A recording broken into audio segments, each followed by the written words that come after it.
اگلی ہماری سورہ ہے سورۃ النصر۔ سورۃ النصر جو ہے یہ مدنی سورہ ہے، حجۃ الوداع کے موقع پر نازل ہوئی۔ اب حجۃ الوداع، وہ حج تو مکہ میں تھا، تو اس کو مدنی کیوں کہا جا رہا ہے؟ مدنی اس لیے کہا جا رہا ہے کہ ہجرت کے بعد نازل ہوئے، اور ہجرت مسلمانوں نے مکہ سے مدینہ کی تھی، اس لیے اس کو مدنی کہا جاتا ہے۔ حجۃ الوداع کے موقع پر یہ اللہ سبحانہ وتعالیٰ نے نازل کی، اور جب یہ سورہ نازل ہوئی سورۃ النصر، حضرت ابو بکر صدیق رضی اللہ تعالیٰ عنہ نے جب اس کو سنا تو وہ رونے لگے۔ کیوں رونے لگے؟ کیونکہ ان کو سمجھ آ گئی کہ آپ صلی اللہ علیہ وسلم کا مشن اب کامیاب ہو گیا ہے، ہونے والا ہے، اور آپ صلی اللہ علیہ وسلم کا اس دنیا سے روانگی کا وقت بہت قریب آ گیا ہے۔ بسم اللہ الرحمن الرحیم۔ اذا، جب، جاء، آ جائے گی، نصر، مدد، اللہ، نصر اللہ، اللہ کی مدد، جب اللہ کی مدد آ جائے گی، والفتح، اور فتح نصیب ہو جائے گی۔ فتح مینز کھلا فیصلہ، جس سے مراد فتح مکہ ہے، کہ جب فتح مکہ ہو جائے گا، ورأیت، اور تم دیکھو گے، الناس، لوگوں کو، یدخلون، وہ داخل ہو رہے ہوں گے، فی دین اللہ، اللہ کے دین میں۔ کون سا دین؟ دین اسلام۔ افواجا، فوج در فوج، گروپ بائے گروپ، بہت سے لوگ مل کر۔ تو کیا کرنا؟ فسبح، پس تسبیح بیان کرو، بحمد ربک، بحمدی، تعریف کے ساتھ، ربک، اپنے رب کی، واستغفرہ، اور اس سے استغفار طلب کرو، توبہ کر لو، پلٹ آؤ اس اللہ کی طرف، انہو، بے شک وہ اللہ سبحانہ وتعالی، کانا، ہے وہ، تواباً، بہت زیادہ توبہ قبول کرنے والا، بہت زیادہ توبہ قبول کرنے والا۔ ہم دیکھتے ہیں کہ آپ صلی اللہ علیہ وسلم نے جب ہجرت کی تو ہجرت کے 8 سال کے بعد اللہ سبحانہ وتعالیٰ کی طرف سے ایسی مدد آئی کہ مکہ جو ہے وہ فتح ہو گیا۔ یہ سورہ جب نازل ہوئی تو اس وقت فتح مکہ نہیں ہوا تھا، بلکہ اللہ سبحانہ وتعالیٰ آپ کو بتا رہے ہیں کہ ایسا ایسا ہوگا۔ آپ اپنے حوصلے بلند رکھیں کہ جب اللہ کی مدد آئی، جس سے کیا پتہ چلا؟ اللہ کی مدد کے بغیر کوئی بھی زور آور اپنا زور نہیں چلا سکتا۔ اللہ کی مدد کے بغیر کوئی کامیابی ممکن نہیں، اللہ کی مدد کے بغیر کوئی فیصلہ ممکن نہیں، اور اللہ کی مدد کے بغیر کوئی کسی چیز، کسی جگہ، کسی شخص، کسی علاقے کو فتح نہیں کر سکتا۔ جب اللہ کی مدد آئی 8 سال کے بعد، ہجرت کے 8 سال کے بعد، تو اللہ سبحانہ وتعالیٰ نے مکہ کو فتح کر لیا۔ اور ہم دیکھتے ہیں کہ جب مکہ فتح ہوا تو بہت سے لوگ مختلف علاقوں سے اس سال آپ صلی اللہ علیہ وسلم کی خدمت میں حاضر ہوئے، اور انہوں نے دین اسلام قبول کیا۔ اور اس سال کو ان بہت سے لوگوں کی وجہ سے، یعنی ان افواجہ جو ورڈ یوز ہوا، ان وفد کی جمع ہے، ان گروپس کی وجہ سے اس سال کو عام الوفود کہا گیا، یعنی وفود کا سال، جس میں طائف کے علاقے سے وفد آئے، یمن کے علاقے سے آئے، حوازن کے علاقے سے آئے۔ یہ لوگ آپ کے صلی اللہ علیہ وسلم کے پاس آتے، آپ کی خدمت میں حاضر ہوتے، آپ صلی اللہ علیہ وسلم کے ساتھ رہتے، دین کے احکامات حاصل کرتے، اللہ کی کتاب کو پڑھتے، اور اس کے ذریعے دین کو سمجھتے، اور پھر وہاں سے وہ واپس چلے جاتے۔ جب وہ واپس جاتے اپنے علاقوں میں تو موسٹلی آتے وہی تھے جو کسی قبیلے کا سردار ہوتا، یعنی ریپریزنٹیٹیو جیسے ہوتے ہیں، سفیر جیسے ہوتے ہیں، ایمبیسڈرز، ایسے وہ لوگ آتے۔ جب وہ واپس اپنے علاقوں میں جاتے تو اپنے لوگوں کو سمجھاتے کہ یہ دین ہمیں یہ کہتا ہے، ہم نے یہ سیکھا، یہ ٹھیک ہے، یہ غلط ہے، وہ سب چیزیں پورے عقل فہم کے ساتھ، جس سے کیا پتہ چلتا ہے؟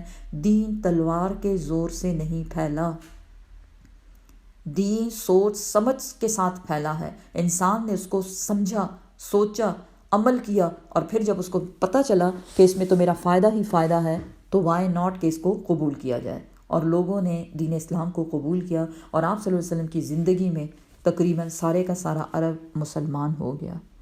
اب جب خوشی حاصل ہوتی ہے، کامیابی حاصل ہوتی ہے، تو ہم کیا کرتے ہیں؟ جی سچ سچ بتائیں، کیا کرتے ہیں؟ پارٹیز کرتے ہیں، چل کرتے ہیں، اور اس میں کیا کرتے ہیں؟ ہر وہ کام جو شیطان کو خوش کر دے۔ الحمدللہ آپ سب سمجھدار ہیں، اچھے سے سمجھتے ہیں کہ اس کا مطلب کیا ہے۔ وہ ہر کام جو شیطان کو خوش کرے۔ فتح کس نے دی؟ کامیابی کس نے دی؟ نعمت کس نے دی؟ خوشی کس نے دی؟ اللہ سبحانہ و تعالیٰ نے، اور میں اسی کے نافرمانی کے کام کروں؟ کہاں کا انصاف ہے یہ؟ تبھی تو وہ خوشی جو ہوتی ہے وہ نصیب بھی نہیں ہوتی، چند دنوں تک رہتی ہے، اور اسی میں سے کوئی عذاب نکل آتا ہے، اسی میں سے کوئی تکلیف نکل آتی ہے جس سے جان چھڑانی مشکل ہو جاتی ہے۔ اسلامی طریقہ کیا ہے؟ اکثر لوگ پوچھتے ہیں خوشی کیسے منائیں؟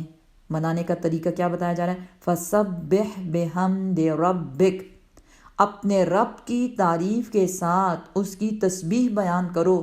سبحان اللہ و بحمدہ، سبحان اللہ العظیم، سبحان اللہ والحمد للہ ولا الہ الا اللہ واللہ اکبر ولا حول ولا قوت الا باللہ العلی العظیم، سبحان ربی الاعلی، سبحان ربی العظیم۔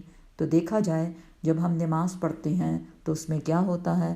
ہم اپنے رب کی تعریف کے ساتھ اس کی تسبیح بیان کرتے ہیں، جس سے پتہ کیا چلا؟ دیکھیں قرآن کے اسٹوڈنٹ ہیں نا، غور و فکر کریں اس آیت پر، کیسے ہم اپنے رب کی تسبیح کی تعریف کے ساتھ کریں؟ نماز نماز نماز۔ عید کا دن جو آتا ہے، عید میز خوشی کا دن، اس دن ہم کیا کرتے ہیں؟ ایک ایکسٹرا نماز پڑھتے ہیں۔ جب ہم دنیاوی خوشیاں مناتے ہیں تو ہم فرض نمازوں کو بھی بھول جاتے ہیں۔ ہاں کوئی بات نہیں، اب تو خوشی کا موقع ہے، خوشی کے موقع پہ کون نماز پڑھتا ہے؟ ایسے جاہل ہو گئے ہم، یہ ہے ہماری سوچ؟ نہیں، الحمدللہ قرآن نے ہماری جہالت کو دور کر دیا۔ کیا کرنا ہے؟ اللہ کے ہاں سجدہ ریز ہو جائیں، اللہ کی تعریف، اس کی تسبیحات بیان کریں۔ بہتر طریقہ نماز، فرض نماز کے علاوہ کیا کیا جائے؟ نوافل ادا کیے جائیں۔ وَاسْتَغْفِرْهُ، اور اس کی طرف پلٹو، اس سے استغفار کرو، اس سے رجوع کرو۔ اِنَّهُ، بے شک وہ اللہ سبحانہ و تعالیٰ بہت زیادہ معاف کرنے والا ہے۔ اے انسان، اگر تیرے گناہ سمندر کی جھاگ جتنے ہو جائیں، اگر تیرے گناہ ریت کے ذرات کے جتنے ہو جائیں، لیکن اگر تو میری طرف پلٹے گا تو میں تجھے معاف کر دوں گا۔ توبہ کے دروازے ابھی بند نہیں ہوئے۔ توبہ کے دروازے کب بند ہوتے ہیں؟ جب انسان اپنی موت کا فرشتہ دیکھ لیتا ہے۔ تو الحمدللہ ابھی وہ وقت نہیں آیا، اس لیے ہم بھی کیا کریں؟ اپنے رب کی طرف پلٹیں۔ استغفر اللہ استغفر اللہ استغفر اللہ ربی من کل ذنب واتوب الیہ۔ اب اگلی جو ہماری سورہ ہے وہ ہے سورہ لہب، اور سورہ لہب جو ہے مکی سورہ ہے، 5 اس کی آیات ہیں۔ سورہ لہب ابو لہب کے نام پر ہے۔ ابو لہب کون تھا؟ ابو لہب آپ صلی اللہ علیہ وسلم کا چچا تھا۔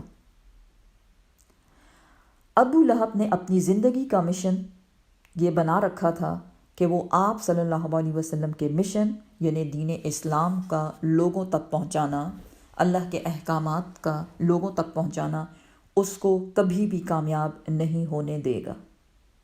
اس لیے آپ صلی اللہ علیہ وسلم جہاں جاتے، کسی بازار میں، کسی مسجد میں، کسی علاقے میں، کسی میدان میں، جہاں جاتے اور آپ اللہ کی دعوت اللہ لوگوں کو دیتے، ابو لہب آپ کے پیچھے پیچھے ہوتا اور وہ یہی کہتا یہ شخص جھوٹا ہے۔ اللہ اکبر، اپنا چچا کیا کہہ رہا ہے؟ یہ شخص جھوٹا ہے۔ عرب معاشرے میں طریقہ کار یہ تھا کہ چاہے رشتہ دار کسی غلطی پر ہی کیوں نہ ہو، لیکن اگر وہ کوئی کام کر رہا ہے باقی تمام رشتہ داروں کو اس کا ساتھ دینا ہی دینا ہے۔ جبکہ آپ صلی اللہ علیہ وسلم حق پر تھے، سچی بات، اللہ کی بات لوگوں تک پہنچا رہے تھے، لیکن اس کے باوجود ابو لہب جو ہے وہ آپ کا ساتھ نہیں دے رہا تھا، جس کی وجہ سے بہت سے لوگ جو آپ کی دعوت کو سنتے اور اس کے بعد ایک دم سے ابو لہب پیچھے سے نکلتا اور کہتا یہ شخص جھوٹا ہے، یہ جھوٹ کہہ رہا ہے، تو کچھ لوگ جن کے دل میں یہ بات آتی کہ ہم آپ صلی اللہ علیہ وسلم پر ایمان لے آئیں، جیسے ہی وہ ابو لہب کی بات سنتے تو وہ پیچھے ہٹ جاتے کہ اچھا اپنا سگا چچا یہ کہہ رہا ہے کہ بھتیجا جھوٹ بول رہا ہے تو ہم اس کے جھوٹ کے چکر میں کیوں آئیں، جس سے کیا پتہ چلا ابو لہب نے آپ صلی اللہ علیہ وسلم کو ذاتی نقصانات کے علاوہ دین کو بھی بہت نقصان پہنچایا۔ ذاتی نقصان کیا تھا؟ جب آپ صلی اللہ علیہ وسلم نماز پڑھتے تو اس وقت وہ اونٹ کی اوجڑی یا گندگی وغیرہ بکری کی یا کسی بھی جانور کی وہ اٹھا کے آپ کے جسم پہ رکھ دیتا اور پھر وہ آپ کا مذاق اڑا تھا۔ اور ابو لہب ہی نہیں بلکہ ابو لہب کی جو بیوی تھی جس کا نام جو ہے وہ عروہ بتایا جاتا ہے اور لقب اس کا کنیت جو تھی وہ اس کی ام جمیل تھی۔ ام جمیل کا کام کیا تھا؟ صبح سویرے اٹھتی اور کانٹے جمع کر کے لاتی اور آپ کے گھر کے باہر دروازے کے ساتھ بچھا دیتی تاکہ جب آپ گھر سے نکلیں تو یہ آپ کے پاؤں میں چبھ جائیں۔ اللہ اکبر۔ وہ چبونے کے لیے وہ ان کانٹوں کو وہاں پھیلا دیتی۔ ام جمیل جو تھی اس نے ایک بہت بڑا ہار پہن رکھا تھا جو بہت قیمتی تھا، اور وہ قسمیں کھا کھا کے کہتی کہ لات منات اور عزا جو کہ ان کے دیوی دیوتائیں تھیں ان کی قسمیں کھا کر وہ کہتی کہ میں محمد کی مخالفت میں، آپ صلی اللہ علیہ وسلم کی مخالفت میں اس ہار کو بھی استعمال کر لوں گی، اس کو بھی خرچ کر ڈالوں گی، لیکن آپ صلی اللہ علیہ وسلم کے اس مشن کو کامیاب نہیں ہونے دوں گی۔ دور جاہلیت میں آپ صلی اللہ علیہ وسلم کی نبوت سے پہلے آپ صلی اللہ علیہ وسلم نے اپنی 2 بیٹیوں کے نکاح جو ہے وہ ابو لہب کے 2 بیٹوں سے کر دیے تھے۔ جب آپ اعلان نبوت کرتے ہیں اور ابو لہب آپ کی مخالفت پر اترتا ہے تو وہ علل اعلان اپنے بیٹوں سے کہتا ہے کہ میرا تم سے ملنا جلنا بالکل بند جب تک تم ان 2 لڑکیاں جو آپ صلی اللہ علیہ وسلم کی بیٹیاں تھیں ان کو تم طلاق نہ دے دو، اور وہ دونوں آپ صلی اللہ علیہ وسلم کی بیٹیوں کو طلاق دے دیتے ہیں۔ وہ شخص جو اللہ کے مشن کو آگے بڑھانا چاہتا ہے، جو اللہ کے پیغامات کو دوسروں تک پہنچانا چاہتا ہے، اللہ سبحانہ و تعالیٰ اس میں لوگوں کی جو مدد ہے وہ مدد کرنے کی بجائے لوگ آپ کی مخالفت کر رہے ہیں، اور ایسی مخالفت کہ آپ کی بیٹیوں کے گھر اجڑ گئے۔ پیچھے بھی ہم نے بات کی نا، آپ صلی اللہ علیہ وسلم نے بہت قربانیاں دی، تو کیا یہ کوئی چھوٹی قربانی تھی کہ 2 بیٹیوں کے گھر اجڑ کے؟ اور ان کا قصور کیا ہے؟ یہی کہ باپ دعوت اللہ کر رہا ہے، اللہ کا مشن دوسروں تک پہنچا رہا ہے جو دامادوں کو پسند نہیں یا ان کے سسر کو پسند نہیں۔ اللہ اکبر۔ یہی وجہ ہے کہ اللہ سبحانہ و تعالیٰ نے ابو لہب کے بارے میں پوری ایک سورہ اتاری، تبت تبت، ٹوٹ گئے، ٹوٹ جائیں، یدا دونوں ہاتھ، ابو لہب کے دونوں ہاتھ ٹوٹ گئے، یا ابو لہب کے دونوں ہاتھ ٹوٹ جائیں، وَتَبْ، اور وہ تباہ و برباد ہو گیا، وہ نامراد ہو جائے۔ اب ہاتھی کے بارے میں کیوں کہا گیا؟ کیونکہ انہی ہاتھوں کو وہ آپ صلی اللہ علیہ وسلم کو تکلیف دینے کے لیے استعمال کرتا تھا۔ اور دوسری بات کہ اگر کسی کے ہاتھ ٹوٹ جائیں، ایک بھی نہیں، دونوں، یدا، دونوں ہاتھ، تو وہ کیا کر سکتا ہے؟ کچھ نہیں کر سکتا۔ ایسا ہے یا نہیں؟ کیونکہ موسٹلی ہم کاموں کے لیے کیا یوز کرتے ہیں؟ اپنے ہاتھ۔ ٹوٹ گئے دونوں ہاتھ ابو لہب کے اور وہ تباہ و برباد ہو گیا۔ ماں نہیں، اغنا، کام آئی، عنہ، اس سے، ابو لہب سے، ابو لہب کے لیے، مالو، اس کا مال، وما، اور نہ ہی، جو وما، اور جو کسب، جو اس نے کمایا۔ اب مال اور کمانا دونوں تو ایک ہی چیز ہے، لیکن مال جو ہے وہ مال ہی ہے، پیسہ، مال و دولت، ہیرے جواہرات جو بھی تھے۔ کسب کا مطلب بنتا ہے اولاد، اولاد، کسب جو ہے وہ اولاد کو کہا جا رہا ہے۔ وہ ابو لہب جس کے بیٹے تھے، اس کے باوجود وہ بیٹے اس کے کام نہ آئے، اس کا مال اس کا کام نہ آیا۔ ابو لہب کے بارے میں بتایا جاتا ہے کہ وہ عرب کے 4 ان امیر ترین لوگوں میں سے ایک تھا جن کے پاس پہاڑ جتنا سونا موجود تھا۔ اللہ اکبر، اتنا زیادہ، جی ہاں، اور بیٹے بھی اس کے کام نہیں آئے۔ کیا کہا جاتا ہے؟ کہا جاتا ہے کہ ابو لہب جو ہے اللہ نے اس کو کوئی سکن ڈیزیز لگا دی اور اس کے جسم پر پھوڑے نکل آئے۔ اب وہ پھوڑے دن بدن گندی اسمیل کرنے لگے اور اسی کی وجہ سے اس کی موت ہو گئی۔ اب جب اس کی موت ہوئی تو وہ اسی طرح سے پڑا رہا، کوئی اس کے قریب نہیں آتا تھا۔ پھر لوگوں نے، سوسائٹی کے لوگوں نے بہت ملامت کیا ان کے بیٹوں کو کہ اس کو دفنا تو دو، کب تک ایسا پڑا رہے گا، پورے ماحول کو یہ گندا کر رہا ہے۔ جیسے اس کے اعمال گندے تھے، ایسے مرنے کے بعد اللہ نے اس کو گندا ہی رکھا۔ استغفر اللہ، استغفر اللہ، یہ اس کے اعمال تھے۔ پھر بچوں نے کیا کیا، اس کے بیٹوں نے، کہ لکڑیوں کے ساتھ اس کی باڈی کو پھینک کر ایک کھڈا کھودا اور اس میں اس کو ڈالا، اوپر مٹی ڈال دی۔ کسی نے اس کو ہاتھ، اس کے سگے بیٹوں نے اس کو ہاتھ تک نہیں لگایا۔ پیچھے بتایا گیا نا کہ آپ کا دشمن، سورہ کوثر میں ابھی ہم نے پڑھا کہ آپ کا دشمن جس نے آپ کو تانا دیا تھا، ابو لہب نے، وہ خود بے نام و نشان ہو گیا، اور اس کے مرنے کے بعد اس کے کسی بچے نے اس کو یاد نہیں کیا۔ استغفر اللہ۔ سیصلی، جلد ہی داخل کیا جائے گا، نارن، آگ میں، کیسی آگ، ذات والی لہب، جو شعلے والی ہوگی، شعلے والی آگ میں ابو لہب کو ڈالا جائے گا۔ اچھا، ابو لہب کیوں کہا جاتا تھا؟ لہب مینز شعلہ۔ اس کی جو شکل تھی، اللہ نے اس کو اتنا سفید اور سرخ بنایا تھا کہ لگتا تھا کہ کوئی شعلہ بھڑک رہا ہے۔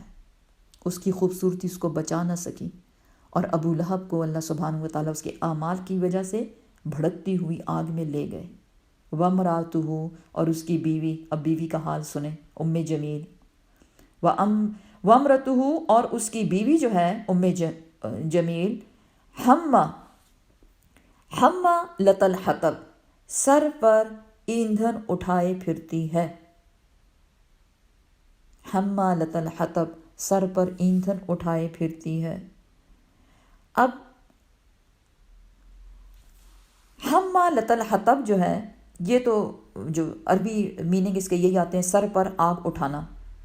اب سر پر آگ اٹھانے کا مطلب کیا ہے؟ چونکہ وہ پھرتی تھی اور جگہ جگہ سے لکڑیاں اور کانٹے جو ہیں وہ جمع کرتی تھی، کس لیے؟ آپ صلی اللہ علیہ وسلم کے راستے میں بچھانے کے لیے، آپ کو تکلیف دینے کے لیے۔ اب اللہ سبحانہ و تعالیٰ اس کو، جیسے اس کا عمل ہے ویسے ہی اس کو اس کا رزلٹ سنایا جا رہا ہے۔ آگ جو ہے، آگ کا ایندھن جو ہے وہ سر پہ لیے پھرے گی، یعنی اس کے سر پہ اللہ سبحانہ و تعالیٰ آگ لگا رہے ہیں، آگ اس پہ رکھی جائے گی۔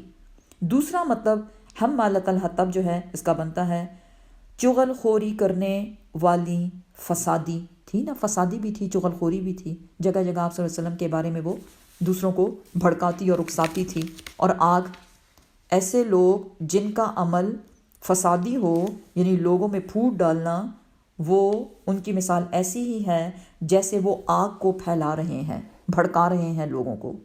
فی جیدہا، فی میں، جیدہا اس کے گلے میں، حبل ایک رسی ہوگی، من مسد جو کھجور کی چھال کی ہوگی، کھجور کی چھال کی رسی اس کی گردن میں ہوگی، جس سے اس کو جہنم کی طرف گھسیٹا جائے گا۔ بتایا نا آپ کو، اس کے گلے میں قیمتی ہار تھا۔ اب وہ ہار جو ہے وہ اس کا عمل تھا، عمل کے ذریعے اب اس کو اس کی سزا بھی سنائی جا رہی ہے، کہ جیسے وہ ہار کو پکڑ کے آپ صلی اللہ علیہ وسلم کی مخالفت میں اس کو خرچ کرنے کے لیے کہا کرتی تھی، اب اسی ہار کو کیا بنایا جا رہا ہے؟ کھجور کی چھال کی رسی بنا کر اس کے گلے میں اس کو ڈالا جائے گا، اور جہنم کی آگ میں اس کو دھکیلا جائے گا۔ اللہم اجرنا من النار، اللہم اجرنا من النار، اللہم اجرنا من النار۔ اگلی سورہ ہے ہماری سورۃ الاخلاص، مکی سورہ، 4 آیات ہیں اس کے، اور اس کو سورۃ التوحید بھی کہا جاتا ہے، سورۃ التوحید بھی کہا جاتا ہے، اور یہ اخلاصین میں سے ایک دوسری سورہ ہے۔ پہلی سورہ سورہ کافرون، اور دوسری سورہ اخلاصین کی سورۃ الاخلاص۔ اب جیسے کہ پیچھے میں نے آپ کو بتایا کہ آپ صلی اللہ علیہ وسلم سورۃ الکافرون جو ہے وہ فجر، مغرب اور وتر کے دوسری رکعت میں پڑھا کرتے تھے سورہ کافرون۔ اسی طرح انہی فجر، مغرب اور وتر کی پہلی جو رکعت ہوتی تھی اس میں آپ سورۃ الاخلاص پڑھا کرتے تھے۔ آپ صلی اللہ علیہ وسلم نے مسجد قباء بنائی، جیسے کہ ہم سب جانتے ہیں، وہاں کا امام دوسری سورت کے علاوہ سورہ اخلاص ضرور پڑھا کرتا تھا، لوگوں نے اس سے پوچھا کہ تم ایسا کیوں کرتے ہو؟ اس نے کہا اس لیے کہ مجھے سورہ اخلاص سے بہت محبت ہے۔ جب یہی بات آپ صلی اللہ علیہ وسلم کو بتائی گئی تو آپ صلی اللہ علیہ وسلم نے فرمایا کہ اس کو وہ سورہ اخلاص سے محبت ہے اور اللہ سبحانہ و تعالیٰ کو اس شخص سے محبت ہے۔ جس سے کیا پتہ چلتا ہے اگر رب کی محبت چاہیے تو ہم کیا کریں؟ سورہ اخلاص کو پڑھتے رہیں۔ قل هو اللہ احد اللہ الصمد لم یلد ولم یولد ولم یکن لہ کفوا احد۔ یا اللہ تو ہمیں اپنی محبت سے نواز، آمین یا رب العالمین۔ اب دیکھتے ہیں اس میں کہا کیا گیا ہے۔ سورۃ الاخلاص کا شان نزول یہ ہے کہ عرب کے زمانے میں ان کے معاشرے میں حسب نسب کا بڑا خیال رکھا جاتا تھا۔ یہی وجہ تھی کہ ان کے جو بت تھے، لات، مناد اور عزا، اس قسم کے جتنے بھی تھے، ان کے کچھ حسب نسب وہ بیان کیا کرتے تھے کہ ان کے پچھلے جو نسب، شجرہ نسب جسے کہا جاتا ہے، یہ فلاں بن فلاں فن بلا فن، اور اس کی وجہ سے ان کو ایک بہت بڑی رسپیکٹ دی جاتی تھی۔ اہل مکہ نے آپ سے پوچھا، کفار مکہ نے موسٹلی مشرکین نے، کہ جس رب کی طرف آپ ہمیں بلاتے ہیں اے محمد صلی اللہ علیہ وآلہ وسلم، کیا آپ ہمیں اس کا تعارف بتائیں گے کہ اس کا حسب نسب کیا ہے؟ آپ صلی اللہ علیہ وسلم نے فرمایا آؤ میں تمہیں بتاؤں اپنے رب کا حسب نسب۔ قل آپ فرما دیجئے، ہوا وہ اللہ احد اکیلا ہے، ایک ہے۔ حسب نسب مانگتے ہو؟ وہ ذات ہے جو اکیلی ہے، بالکل ایک، واحد، اکیلا، یکتا۔ اللہ وہ جو اکیلا ہے، الصمد وہ الصمد بھی ہے۔ اب الصمد کا ترجمہ ہم اکثر کرتے ہیں اللہ بے نیاز ہے۔ اب سمجھے اس الصمد کو کہ اس کا اصل مطلب کیا ہے۔ الصمد مضبوط، اللہ مضبوط ہے، سالڈ چیز نہیں ہوتی، ایک ہوتا ہے نا اندر سے خالی اوپر سے سالڈ دکھتی ہے، نہیں، اللہ کی ذات مضبوط ہے، پراپر سالڈ۔ اور الصمد سے ایک اور مطلب، اللہ کی ذات مقصود ہے۔ مقصود کیا ہوتا ہے؟ مقصد، ہر انسان کی زندگی کا مقصد اللہ کی ذات کو راضی کرنا۔ اللہ ایک، اکیلا، ذات میں، صفات کے تقاضوں میں اللہ مضبوط ہے، اللہ مقصود ہے۔ لم یلد، نہیں وہ کسی کا باپ، ولم یولد، اور نہ ہی وہ بیٹا ہے۔ نہ وہ باپ ہے، یعنی نہ وہ کسی کو پیدا کرنے والا ہے، اور نہ ہی وہ کسی سے پیدا ہو چکا، نہ وہ بیٹا، نہ باپ نہ بیٹا۔ تم میرے رب کا حسب نسب پوچھتے ہو تو سنو، نہ وہ کسی کا باپ ہے، نہ وہ کسی کا بیٹا ہے۔ پیچھے ہم پڑھ چکے بدیع السماوات والارض ان یکون لہ ولدا، وہ جس نے زمین و آسمان کو پیدا کیا بغیر کسی نمونے کے، کیسے اس کے لیے بیٹا ہو سکتا ہے؟ ولم یکن لہ صاحبہ، اور اس کے لیے تو کوئی بیوی نہیں ہے۔ جب بیوی نہیں تو بیٹا کدھر سے آئے گا؟ ایک اور جگہ پڑھا وَقَالُ اتَّخَذَ اللَّهُ وَلَدًا، وہ کہتے ہیں اللہ کا بیٹا ہے، اللہ نے بیٹا بنا لیا ہے۔ سبحانہ وہ تو پاک ہے، سبحانہ وہ تو پاک ہے، بل لہ ما فی السماوات والارض کل لہ قانتون، جو کچھ آسمان اور زمین میں ہے سب اللہ کے لیے ہے، لیکن کسی چیز کی اس کے ساتھ رشتہ داری نہیں ہے، بلکہ سب کا سب اس کے لیے کل لہ قانتون، اسی کی فرما برداری کرنے والے ہیں۔ ولم، اور نہیں، یکن ہے، لہو اس اللہ کے لیے، کفوان ہمسر، احد کوئی ایک اس کی برابری نہیں کر سکتا، کوئی اس کا ساتھی نہیں، کوئی اس کی بیوی نہیں، جب بیوی نہیں تو اس کے بچے نہیں، جب اس کے بچے نہیں تو وہ کسی کا باپ نہیں، اور وہ سب سے مضبوط ہے۔ وہی اللہ جس کو نہ نیند آتی ہے اور نہ اس کو نیند آتی ہے اور نہ اس کو اونگ آتی ہے۔ حدیث قدسی ہے، اللہ سبحانہ وتعالیٰ خود فرماتے ہیں بنی آدم نے مجھے جھٹلایا اور اس کو نہیں چاہیے تھا کہ وہ مجھے جھٹلاتا، یعنی اللہ نے بنی آدم نے مجھے جھوٹا کہا۔ کس بات پر؟ جب اس سے کہا گیا کہ تجھے دوبارہ پیدا کیا جائے گا۔ اور بنی آدم نے مجھے گالی دی. اللہ اکبر. اللہ کو گالی؟ ہاں، جب اس نے کہا کہ اللہ نے اولاد بنا لی ہے. حالانکہ اللہ سبحانہ و تعالیٰ فرماتے ہیں میں اکیلا ہوں، میں اکیلا ہوں، نہ میں کسی کا باپ ہوں، نہ میں کسی کا بیٹا ہوں، نہ ہی میری کوئی بیوی ہے، نہ ہی میری کوئی بیوی ہے، اور نہ کوئی میری برابری کر سکتا ہے. یہ ہے ہمارے رب اللہ سبحانہ و تعالیٰ کا حسب نسب، کہ وہ رب جو اول بھی ہے اور آخر بھی ہے، ظاہر بھی ہے اور باطن بھی ہے. لا الہ الا اللہ، وہی رب جس کے سوا کوئی اور معبود نہیں ہے بے شک. اب اگلی جو ہماری سورہ ہے وہ ہے سورہ فلق. سورہ فلق اور سورہ ناس قرآن کی آخری 2 صورتیں جن کو موعظتین بھی کہا جاتا ہے. یہ دونوں صورتیں بہت سپیشل ہیں. یہ دونوں صورتیں ایک ساتھ اتاری گئیں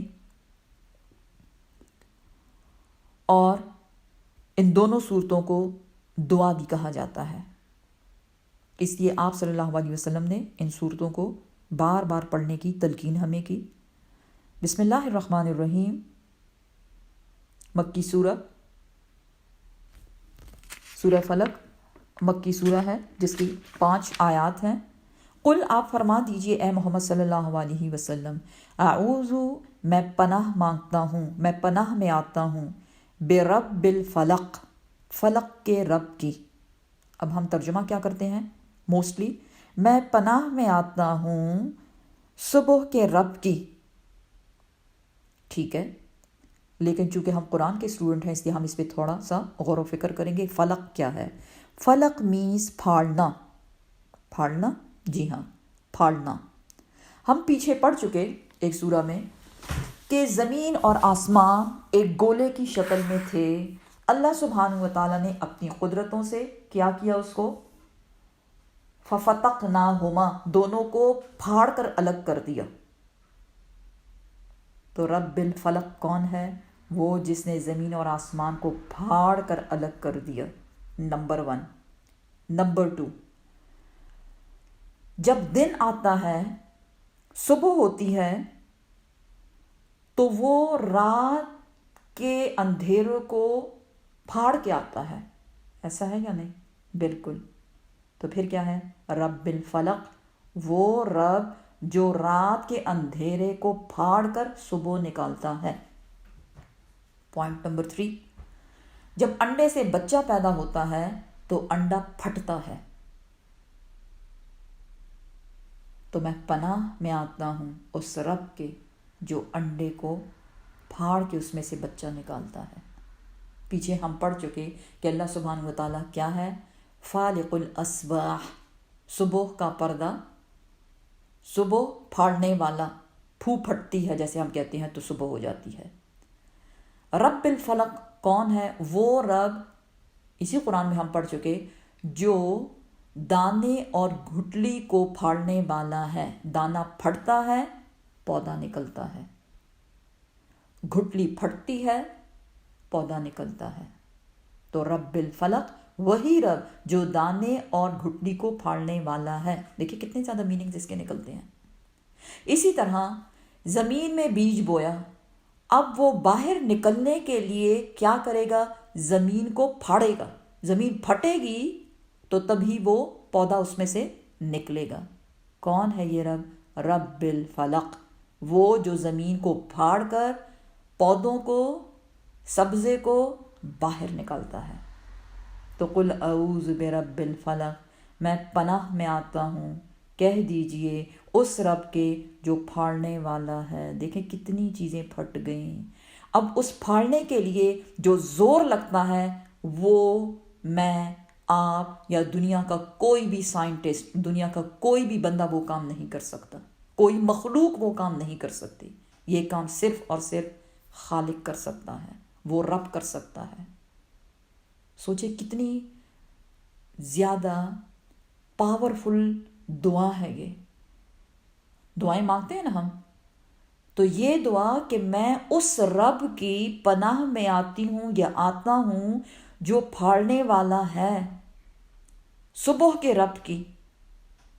من شر ما خلق، اور میں پناہ میں آتا ہوں من شر، شر سے، برائی سے، ماں وہ جو، خلق جو بھی اس نے پیدا کیا، جو بھی اس نے پیدا کیا، ہر چیز جو اللہ نے پیدا کی، کیا پیدا کیے؟ زمین، آسمان، رات، دن، سورج، چاند، تارے، انسان، جنات، جو جو چیزیں اللہ نے پیدا کی، ان سب کے شر سے یا اللہ مجھے پناہ میں لے لے، یا اللہ تو مجھے اپنی پناہ میں رکھ۔ اب دیکھا جائے جو اللہ نے چیزیں پیدا کی ان کا شر کیا مطلب، اس شر سے کیا مراد ہے، کس شر کی بات ہو رہی ہے؟ جو چیزیں بھی اللہ نے پیدا کی اس میں دو چیزیں رکھیں، جیسے کہ پیچھے ہم نے پڑھا کہ فَأَلْهَمَهَا فُجُورَهَا وَتَقْوَاهَا، اللہ نے ہر چیز کو سکھا دیا، کیا؟ اس کی اچھائی اور اس کی برائی۔ اب اللہ نے سورج پیدا کیا، بہت بڑی خیر، سورج کے بغیر زندگی ممکن نہیں، لیکن اگر ہر وقت سورج رہے تو اس کی گرمی اس کائنات کو جلا کے راکھ کر دے، تو یہ اس کا جلانا، سورج کا جلانا اس کا شر ہو گیا۔ رات کو دیکھیں، رات اللہ نے سکون کے لیے، آرام کے لیے بنائی، جس کی ڈیٹیل پیچھے ہم پڑھ چکے۔ اگر ساری زندگی رات رہے تو کوئی انسان زندہ باقی نہ بچے۔ رات کا شر، رات میں بہت سے گناہ رات میں ہوتے ہیں، کیونکہ سب لوگوں کو نظر نہیں آتے، وہ ہے رات کا شر۔ اگر دن ہی دن ہو تو دن کا شر کیا ہے؟ دن کا شر یہ ہے کہ انسان کے تو کام ہی ختم نہ ہو، اور اگر آپ 24/7 ہر وقت کام کرتے رہیں گے تو کیا ہوگا؟ کب تک کر سکتے ہیں؟ چند دنوں تک، پھر تو ختم ہو جانا ہے۔ تو ہر چیز کے شر سے یا اللہ مجھے اپنی پناہ میں رکھ، جو بھی تو نے پیدا کی۔ کتنی جامع دعا ہے، سبحان اللہ۔ مزید کس چیز سے؟ وَمِن شَرِّ، اور اس شر سے بھی بچانا، کس سے؟ غاسق، تاریکی کے شر سے، اذا جب، وقبا جب وہ چھا جائے۔ تاریکی کیا ہے؟ اندھیرا، چاہے وہ رات کا اندھیرا ہے، چاہے وہ غموں کا اندھیرا ہے، چاہے وہ پریشانیوں کا اندھیرا ہے، چاہے وہ بیماری کا اندھیرا ہے۔ یہ ہے نا، دیکھیں جتنی بھی نیگیٹیوٹی ہے اس کو اندھیرے سے تشبیہ دی جاتی ہے۔ اب آج کل جیسے حالات وائرس کی وجہ سے بہت لوگوں پہ تنگ ہو گئے ہیں اور ہم سب پریشان ہیں، یہ کیا ہے؟ غاسق، تاریکی، تاریکی، ہر طرف خوف، ہراس، ڈرے ہوئے ہیں، موت کا فرشتہ سروں پہ لٹک رہا ہے، لگتا ہے موت کی تلوار لٹک رہی ہے۔ وقبا جب وہ چھا جائے، ہر طرف خوف چھا جائے، یا اللہ مجھے اس سے بھی پناہ دے۔ سبحان اللہ، کتنی خوبصورت دعا۔ وَمِن شَرِّ، اور اس شر سے بھی میری حفاظت فرما۔ کون سا؟ النفاسات۔ نفاسات کیا ہے؟ نفاسات پھونک مارنے والیاں، فی العقد گرہوں پر۔ گرہوں پر پھونک مارنا مینز جادو کرنا، ٹھیک ہے؟ کیا ہوتا ہے اگر آپ دیکھیں کسی کو جو گرہ لگا لگا کے اس پہ پھونک رہا ہے اور وہ آپ کو یہی بتا رہا ہے کہ اس پہ قرآنی آیات کو پھونکا جا رہا ہے، وہ آپ کو الو بنا رہا ہے، بیسیکلی وہ جادو کر رہا ہے۔ یا اللہ اس شر سے بھی بچانا۔ کون سا شر؟ جادو کے شر سے بھی بچانا، جادو کے شر سے میری حفاظت کر۔ وَمِن شَرِّ، اور اس شر سے بھی یا اللہ مجھے اپنے حفظ و امان میں رکھ۔ کون سا شر؟ حاسدن، حاسد کے شر سے، اذا جب، حسد جب وہ، اذا حسد جب وہ حسد کرنے لگے۔ حسد کیا ہے؟ کسی کی نعمت کو دیکھ کر جلنا، کڑنا، کسی کی نعمت کو دیکھ کر جلنا کڑنا۔ اور کیسے جلنا کڑنا؟ کہ یا اللہ اس سے یہ نعمت چھن جائے۔ اب حسد جو ہے وہ دو طرح سے ہوتا ہے، دل میں حسد، عمل میں حسد۔ دل ہی دل میں کسی کے لیے حسد رکھنا، کسی کی نعمتوں سے جلنا کڑنا، اور عمل پھر اس کو، عمل کیا ہے حسد میں؟ عمل کیا ہے کہ اس حسد کو پریکٹیکلی کیا جائے۔ تو یا اللہ ایسے لوگوں کے شر سے بھی ہمیں اپنے حفظ و امان میں رکھنا۔ اب دیکھیں کیا بتایا جا رہا ہے؟ ہر شر سے، پہلے تو ہر شر سے اللہ کی پناہ چاہی گئی، پھر تاریکی کے شر سے، پھر جادو کے شر سے، اور پھر حاسد کے شر سے۔ اللہ کی پناہ مانگی جا رہی ہے۔ تو یہ وہ آیات ہیں جن کے پڑھنے کی آپ صلی اللہ علیہ وسلم نے بار بار تاکید کی، ان دونوں جو صورتیں ہیں۔ دوسری اگلی ہماری جو صورت ہے لاسٹ سورہ آف قرآن، وہ سورۃ الناس ہے، مکی سورہ، اور جس کی 6 آیات ہیں۔ بسم اللہ الرحمن الرحیم، قل آپ فرما دیجئے، دعا مانگی جا رہی ہے، اعوذ میں پناہ میں آتا ہوں، برب الناس، بربی رب کی پناہ، الناس جو لوگوں کا رب ہے۔ اللہ اکبر، کون لوگ؟ میرا اور آپ کا، ہم سب کا رب، وہ جو لوگوں کا رب ہے۔ یا اللہ میں تیری پناہ میں آتا ہوں کہ تو لوگوں کا رب ہے،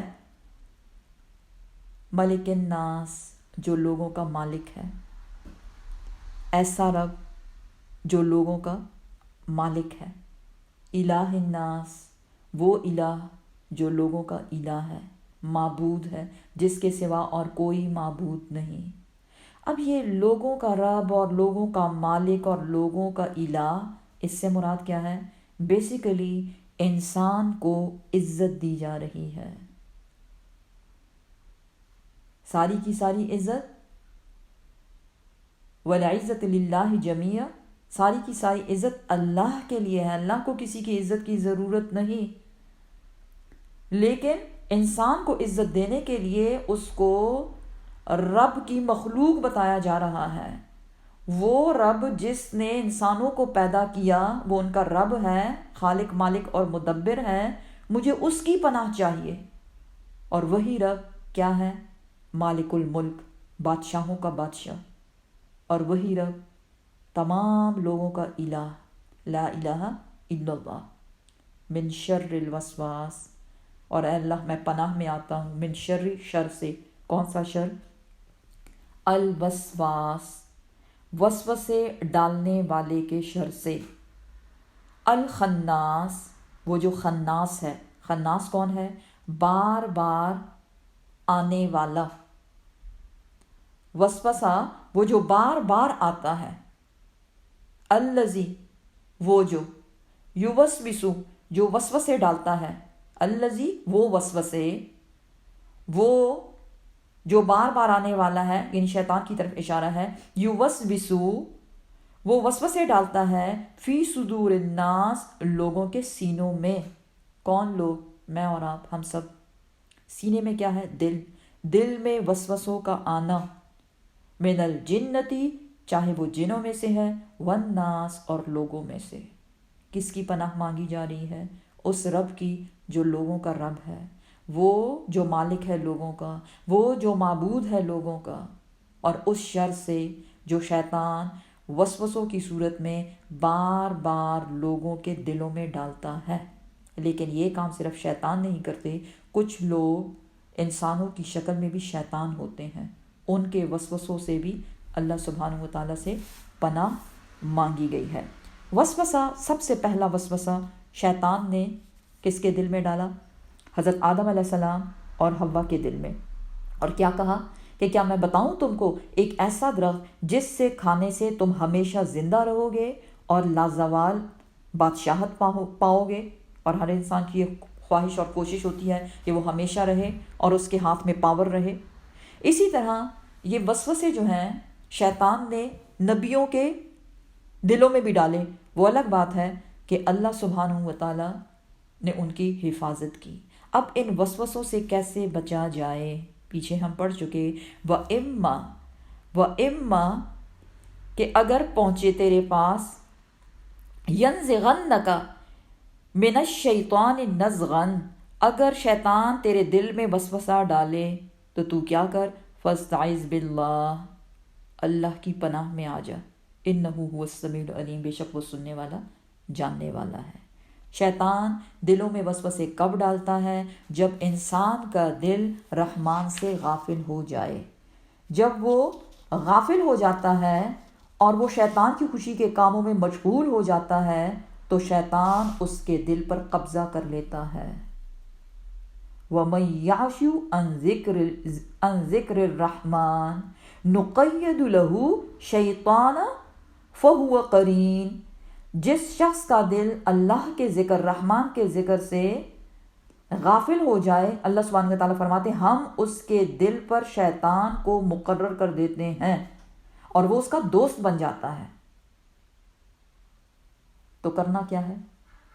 شیطان سے بچنے کے لیے اللہ ہی کے بن کے رہیں، کیونکہ شیطان جب دل پہ حملہ کرتا ہے تو وہ انسان کو لوٹ لیتا ہے، اس کے ایمان کو لوٹ لیتا ہے، اس کے سکھ کو، اس کے چین کو، اس کے صبر کو، اس کے توکل اللہ، یہ ساری نعمتیں وہ انسان سے لوٹ لیتا ہے اور وہاں اپنے وسوسوں کا بیج بو دیتا ہے، اور وہ بوتا چلا جاتا ہے، بوتا چلا جاتا ہے، اور وہاں بھی ایک بہت بڑا جنگل وسوسوں کا بن جاتا ہے انسان کے دل پر، اور ہر چیز سے وہ ڈرتا ہے، ہر چیز سے اس کو خوف آتا ہے، اور مختلف قسم کے وسوسے اس کی زندگی کو مشکل بنا دیتے ہیں۔